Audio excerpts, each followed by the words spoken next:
Assalamualaikum Kak. Waalaikumsalam. Kalau boleh tahu siapa namanya? Nama aku Ifah, Kak. Ifah.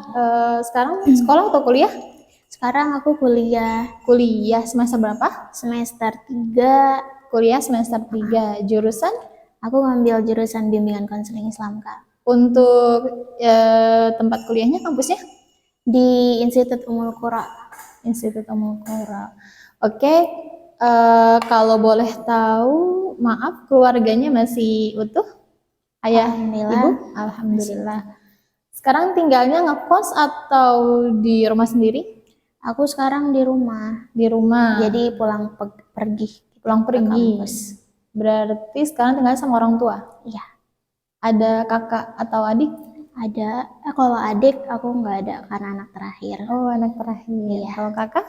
Kakak aku ada 4. Oh, ada 4. Berarti 5 bersaudara? Iya. Oke. Kalau boleh tahu, semuanya ada di rumah, tinggal bersama? Iya. Cuma kita beda rumah aja tapi jaraknya dekat. Oh gitu, masih satu wilayah atau satu kampung ya? Iya, betul. Insya Allah. Kalau boleh tahu, dulu SMA-nya di mana? Aku SMA di Man 2 Bogor, Kak. Berarti itu ya? Daerah Sadeng. Sadeng? Iya, betul. Kalau Man 2 itu berarti identik dengan banyak membahas ilmu agama ya? Iya, betul. Kebetulan waktu itu aku ngambilnya jurusan agama, Kak. Masya Allah. Dari agama ke BK, ya cocok. Iya, cocok. Betul.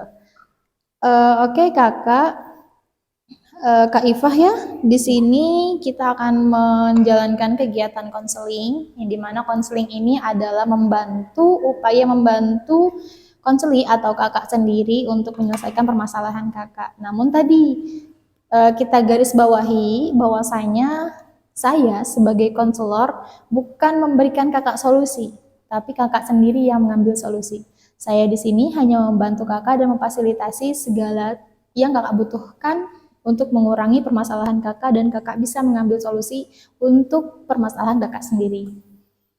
Sebelumnya perkenalkan terlebih dahulu, nama saya adalah Rantika Nur Ashifa, biasa dipanggil Rantika. Di sini saya sebagai konselor yang akan membantu kakak untuk mendengarkan, membantu menyelesaikan permasalahan yang kakak hadapi. Konseling kita hari ini insya Allah akan kita laksanakan selama 20-30 menit. Apakah kakak bersedia? Bersedia, Kak. Dan di dalam konseling ini terdapat asas kerahasiaan yang dimana saya sebagai konselor itu harus merahasiakan tentang data kakak, cerita kakak, atau semua permasalahan yang kakak sampaikan kepada saya, yang kakak ceritakan kepada saya. Dan di sini pula di dalam konseling itu ada asas keterbukaan, yang dimana kakak sebagai konseli harus terbuka kepada saya agar saya bisa mengetahui permasalahan yang kakak hadapi dengan secara detail, dengan secara terperinci, sehingga kita memberikan fasilitas kepada kakak itu tidak salah, sesuai dengan permasalahan yang sedang kakak hadapi. Baik, kalau gitu kita langsung saja mulai konseling pada hari ini. Kakak bisa menyampaikan apapun yang Kak Ifah alami, yang mungkin dari dulu sudah merasa ingin dikeluarkan, ingin disampaikan, bahkan bingung bagaimana cara menyelesaikan permasalahan ini gitu, yang bahkan permasalahan itu bisa saja menyangkut ke bidang-bidang yang lain, tidak hanya ke dalam diri kakak Ifah sendiri. Baik, Kak, terima kasih. Sebelumnya aku pengen cerita. Sebenarnya ini hal yang sudah lama aku pendam gitu ya. Dan aku pun bingung gitu cara penyelesaian dan cerita ke siapa gitu. Nah, mungkin bisa digarisbawahi bahwa permasalahan aku itu lebih merunut kepada permasalahan inner child ya, Kak. Yang mana dari dulu gitu, aku merasa mungkin mohon maaf gitu, kurang adanya peran orang tua di dalam kehidupan aku gitu.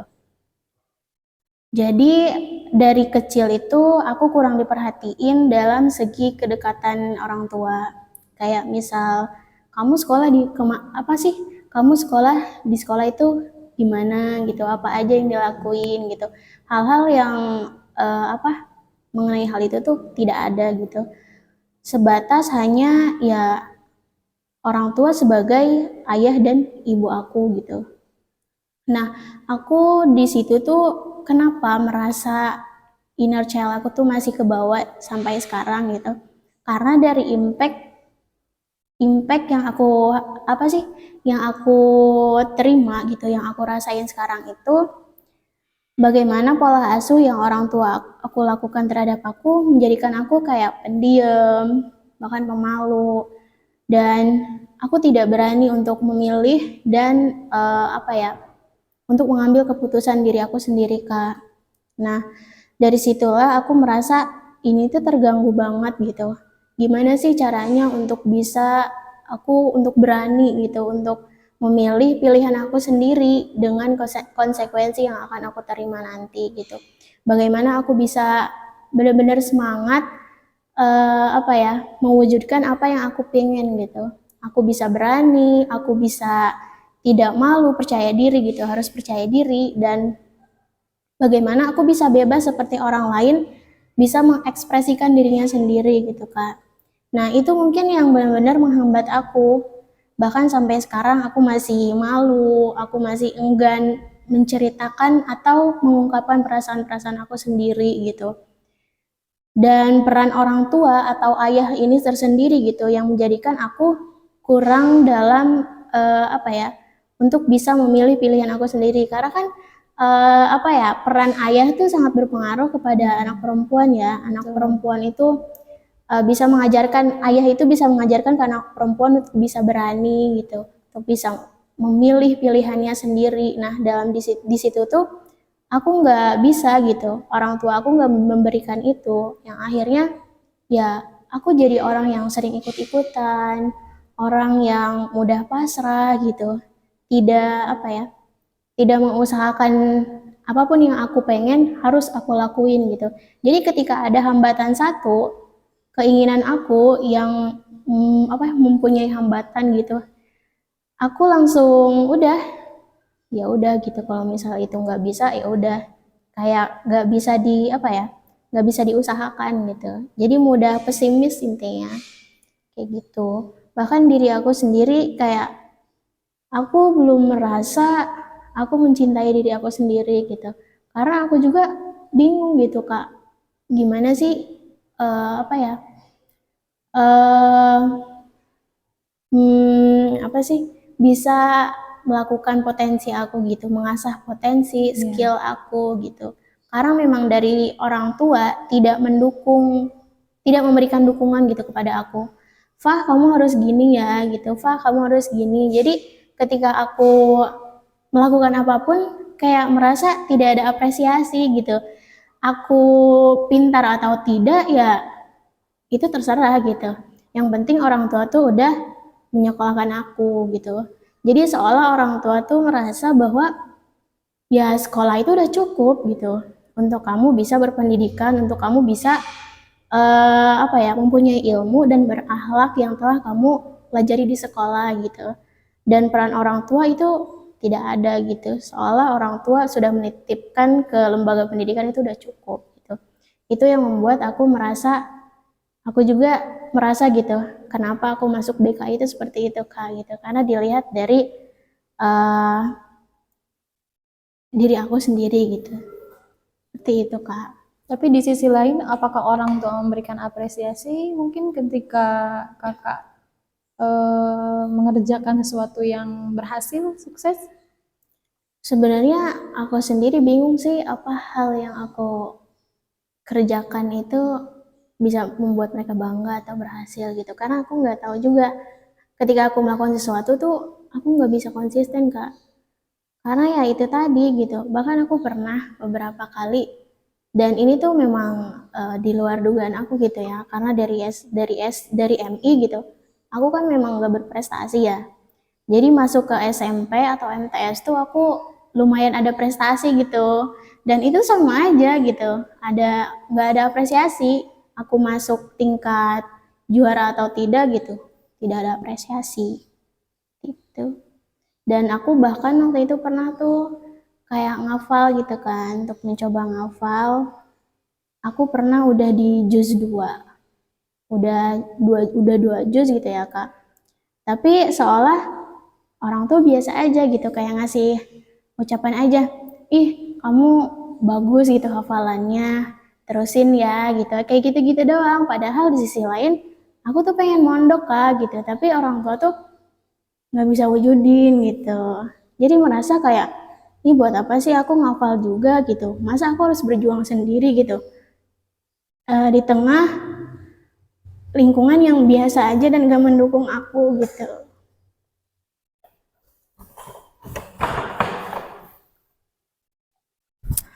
Nggak apa-apa. Gak apa-apa, keluarin aja. Kalau kakak nggak mau berbicara, nggak apa-apa, ditangisin aja dulu. Dikeluarkan air matanya untuk lebih melegakan perasaan kakak.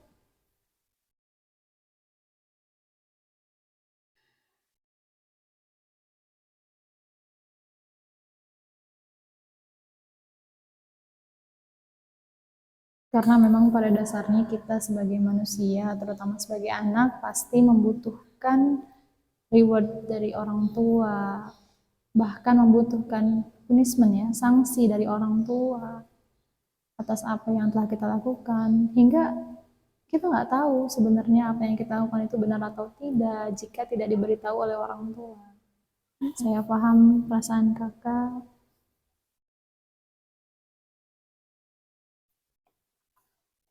Sudah tenang? Lumayan Kak. Tarik nafas dulu, tarik nafas, keluarkan. Kalau boleh saya tahu, dari skala 1 sampai 10, kira-kira permasalahan atau unek-unek yang ada di dalam diri kakak itu di angka berapa? 7 Kak. 7, Masya Allah. Baik Kak, kalau begitu saya akan mencoba untuk mengurangi permasalahan yang sedang kakak hadapi. Insya Allah untuk berikutnya kakak yang akan mengambil solusi terkait permasalahan yang sedang kakak hadapi. Oke, sekarang kakak rileks aja, usahakan senyaman mungkin. Kakak boleh tutup mata terlebih dahulu, tutup mata dan tarik nafas terlebih dahulu, buang pelan-pelan. Tarik nafas lagi, buang pelan-pelan. Semakin konstan, semakin lama, maka kakak akan semakin nyaman dan semakin rileks. Bagus, tarik nafas lagi, keluarkan. Tarik nafas lagi, keluarkan. Semakin perlahan, kakak semakin nyaman dan semakin rileks.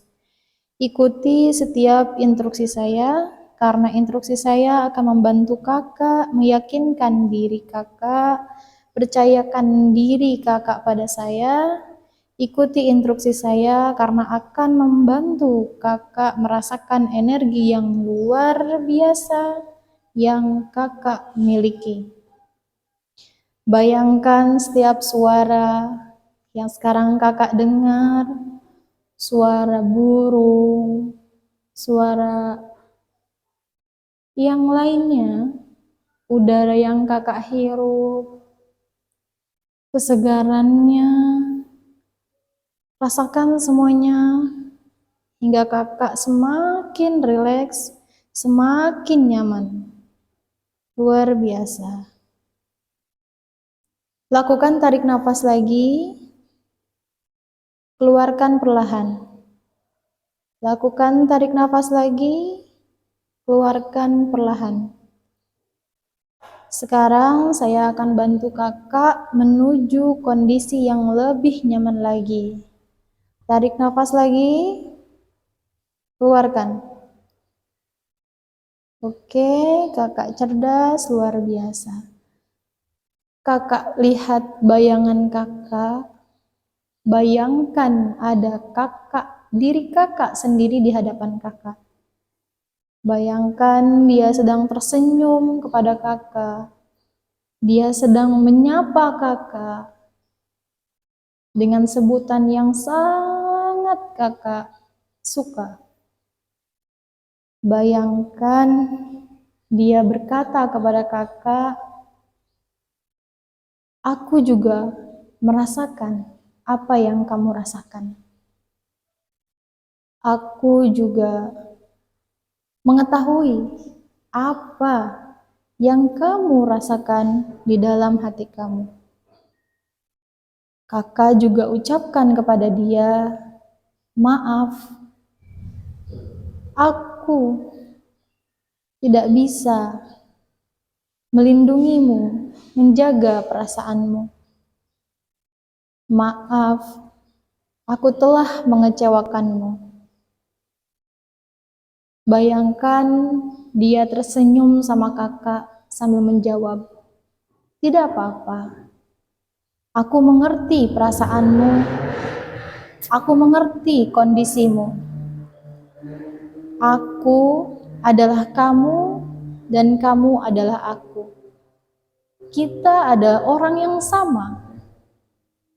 Dan kamu pasti bisa menjalani semua yang kamu alami saat ini. Ucapkan betapa kamu merindukannya.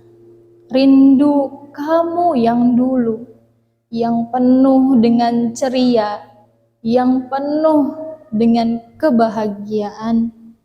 Dan ucapkan pula permintaan maaf karena telah lama tidak menghiraukannya, telah lama mengabaikannya akibat masalah-masalah yang menimpa kamu. Jarang me time, jarang mengapresiasi diri sendiri, jarang memberikan support, semangat kepada dirimu sendiri. Dia pun kembali tersenyum kepada kakak sambil berkata, "Aku memaafkanmu. Dan saat ini kembalilah kamu seperti biasa, penuh dengan keceriaan, penuh dengan harapan untuk kedepannya menjadi lebih baik. Semangat, yakin bahwa kamu pasti bisa melewati semua yang kamu alami sekarang, yang membuat hati kamu sakit, yang membuat hati kamu hancur, yang membuat kamu gundah gulana, bingung harus melakukan apa. Sekarang kamu ucapkan kepada diri kamu sendiri, terima kasih atas apa yang telah kamu berikan untuk diri kamu sendiri. Terima kasih atas segala perjuangan yang sudah kamu juangkan untuk diri kamu sendiri.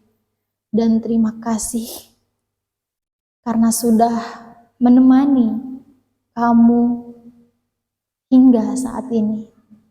Banggalah terhadap diri sendiri. Yakinkan bahwa kamu mampu, kamu bisa, kamu pasti bisa." 1, 2, 3, kakak boleh membuka matanya dan rasakan betapa nikmatnya semua yang kakak dapatkan sekarang, semua yang kakak rasakan sekarang. Bagaimana perasaannya? Sudah lebih baik? Sudah lebih baik, Kak. Alhamdulillah. Bagaimana perasaannya? Tidak apa-apa. Keluarkan. Jika kakak ingin menangis, maka keluarkan. Karena salah satu cara kita dan fitrah kita sebagai perempuan, dengan menangis itu akan jauh lebih mengurangi beban kita. Kalau boleh saya tahu, tadi skala permasalahan kakak adalah di angka 7. Nah, saat ini di angka berapa perasaan kakak saat ini? 5 Kak. 5. Alhamdulillah, sudah berkurang dari angka 7 ke angka 5. Lalu, apa yang kakak rasakan dan apa yang akan kakak jalani setelah ini? Tadi kan permasalahannya mengenai diri saya sendiri ya Kak. Nah mungkin apa yang akan saya lakukan nanti, bagaimana caranya saya bisa untuk menghargai diri saya sendiri, bisa menerima diri saya sendiri, tidak gampang insecure dan harus percaya diri gitu bahwa aku juga mampu gitu. Aku bisa seperti orang lain, bisa bebas melakukan apapun gitu. Karena ya potensi kita sama gitu, hanya saja pengembangan yang orang-orang lakukan itu berbeda gitu. Jadi orang-orang tingkatannya berbeda tergantung pengembangan potensi yang mereka lakukan. Betul. Nah, mungkin memang aku sadar sih Kak bahwa ya sampai saat ini aku belum bisa melakukan semaksimal mungkin perubahan yang aku lakukan. Jadi untuk kedepannya aku harus bisa lebih konsisten, harus percaya diri bahwa aku mampu, aku bisa kok. Tapi ya memang bukan hal yang instan gitu. Perlu proses dan perjuangan dan konsistensi itu tadi. Masya Allah, Alhamdulillah kakak sudah bisa mengambil solusi untuk diri kakak sendiri. Dan itu ya, kita sebagai manusia memang ketika pikiran kita irasional, harus kita rasionalkan. Untuk apa? Untuk tadi, kita bisa menyelesaikan dan mengambil solusi dengan kepala yang dingin gitu. Dengan dalam keadaan yang bisa dibilang sehat gitu. Karena kalau misalkan kita ngambil solusi dalam keadaan yang bisa dikatakan kurang baik gitu, maka solusi yang kita ambil pun menjadi kurang baik gitu. Alhamdulillah kakak sudah bisa menentukan arah apa yang akan kakak ambil dan bagaimana tindakan lanjutnya untuk permasalahan kakak. Namun apabila di kemudian hari kakak merasakan permasalahan kakak kembali, bahkan melebihi dari skala yang sekarang gitu ya, itu kakak bisa kembali kepada saya, bisa kita lanjutkan untuk sesi konseling berikutnya, bisa kita jadwalkan, dan insya Allah mau ketemu dimanapun dan kapanpun saya selalu siap. Mungkin itu saja dari saya. Mohon maaf apabila ada kekurangan dan kesalahan dari saya sebagai konselor pada hari ini, siang ini, dan pada konseling kita kali ini. Terima kasih saya ucapkan kepada kakak yang sudah mau terbuka kepada saya dan yang sudah mau menyampaikan keluh kesah kakak gitu. Semoga apa yang kita kerjakan hari ini mendapatkan ridho dari Allah Subhanahu wa taala. Permasalahan kakak juga terselesaikan dan Allah memudahkan segala urusan kita hari ini, besok, bahkan di kemudian hari. Amin. Baik, kalau gitu kita tutup dengan pembacaan hamdalah. Alhamdulillahirabbil alamin. Semoga hari-hari kita semakin lebih baik. Dan semoga untuk pertemuan berikutnya bahkan kita tidak perlu ada masalah. Kita bisa bertemu dimanapun dan kapanpun gitu. Mau teman curhat, mau teman main, insya Allah saya bisa. Insya Allah. Kasih banyak Iya, Kak. Assalamualaikum. Waalaikumsalam. Terima kasih ya sekali lagi. Sama-sama.